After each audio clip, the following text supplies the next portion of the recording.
So my company is called Rainforest Connection. We're a nonprofit organization that focuses on using sound to study biodiversity and also protect against any signs of illegal activities. Um, we have a lot of projects in Brazil. In fact, most of our science team is based in Brazil, in Manaus and Sao Paulo and other places. But one of our biggest projects in Brazil is with the Tembe indigenous tribe in Alto Rio Guama in the state of Pará in Brazil. We've been working with them since 2014. They have a piece of indigenous land that's almost 280,000 hectares, and there's only about 2,900 Tembe, and over 50% of their land is taken by settlers and drug plantations and illegal logging operations. So we've been working with them using our technology, a device called the Guardian, to protect against illegal logging. So the Guardian is able to use sound to record the soundscape entirely, and it can use AI to pick out sounds of chainsaws, vehicles, trucks, gunshots, any indication of illegal activity. We can alert people on the ground in real time when those activities occur. We can also use the sound to study biodiversity, which allows us to understand biodiversity health and create recommendations on improving biodiversity in the area. So you could use for biodiversity projects as well, right, as law enforcement projects, which are very important. As we know, illegal logging is a problem that continues in Brazil. So tell us a little bit about the biodiversity projects too. Yeah, so the Tembe example I gave, we have a biodiversity project with them where the Tembe collects data from the ground and we use it for analysis and understanding the viability of the Tembe land for carbon projects and all sorts of things. But we also have projects all over the world. We have anywhere between 70 to 80 projects happening at the same time.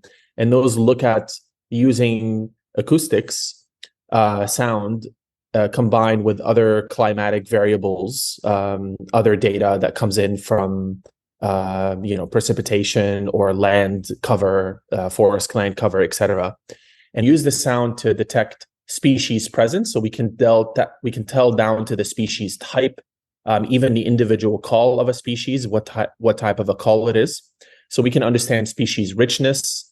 We can create occupancy of where species are present. We can look at what species should be there and what species shouldn't be there. Combining that with all the other variables allow us to understand what biodiversity health looks like. So that can give us insights on the effectiveness of restoration projects, for example. It can give us insights on protected areas and how well protected areas are doing, and look at opportunities where we can remap protected areas, like how we did that in Puerto Rico with the U.S. Fish and Wildlife, where we studied the entire island of Puerto Rico, which allowed us to look at what the new protected areas and the effectiveness of the protected areas there.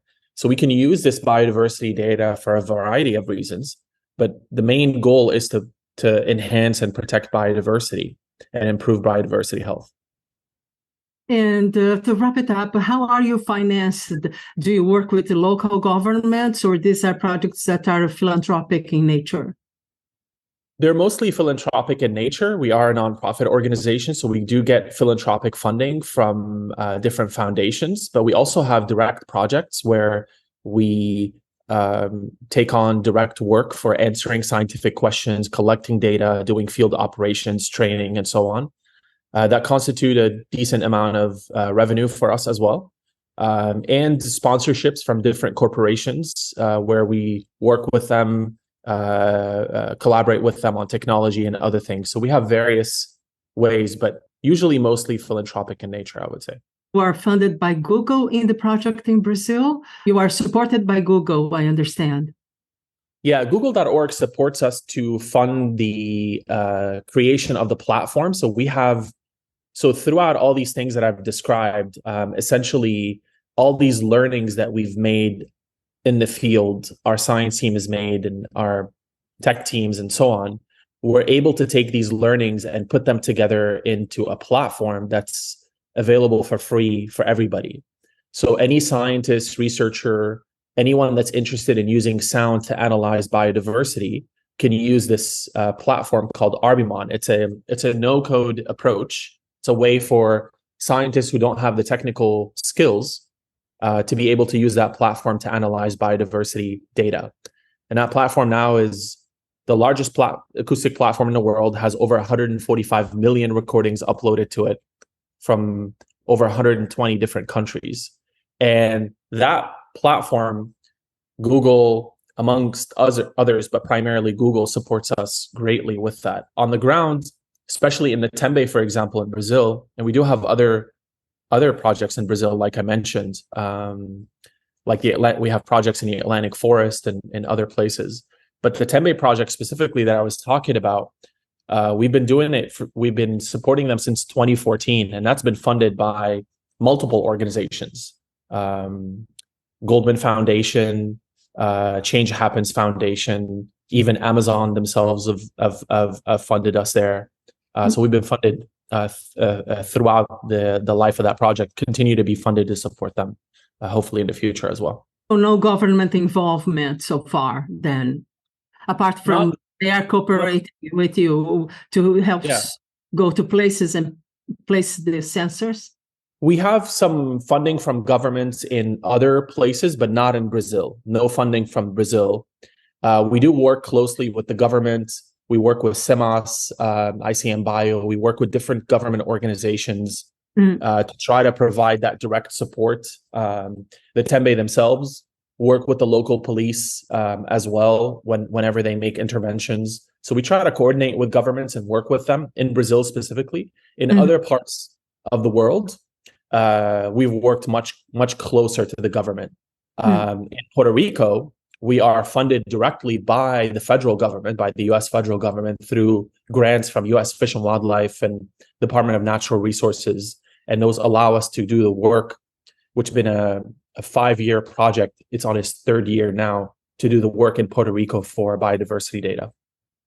So, of course, now you rely on satellites too. So you rely on private sector satellites, like Google has satellites, I imagine, or who else has satellites that's working on the Amazon rainforest? I know Elon Musk was there too recently.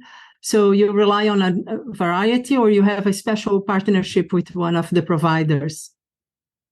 Yeah, so we use satellite in a couple of different ways. So we use satellite imagery at various different resolutions, which to obtain the satellite, the imagery data, so we can do our visualizations for our species richness and so on. And that is obtained in a variety of ways, depending on what kind of resolution we want and what type of imagery, but those are readily available. An example of that would be Google Earth Engine, for example, as providing of that data for visualization. The other side of how we use satellite is we use satellite for communication. So these devices that I talked about earlier, they communicate via something called low Earth orbit satellites, LEO. And that's how they communicate with the outside world, and they're able to provide real-time detections of illegal activity. With that, we have a special relationship with a subsidiary of SpaceX, a company called Swarm that has recently been acquired by Elon Musk's company, SpaceX, that provide us these connections and the satellite connectivity to a constellation that they deployed over the course of the last couple of years. And that gives us the connectivity. And we use that for connecting in Brazil and in other parts of the world as well.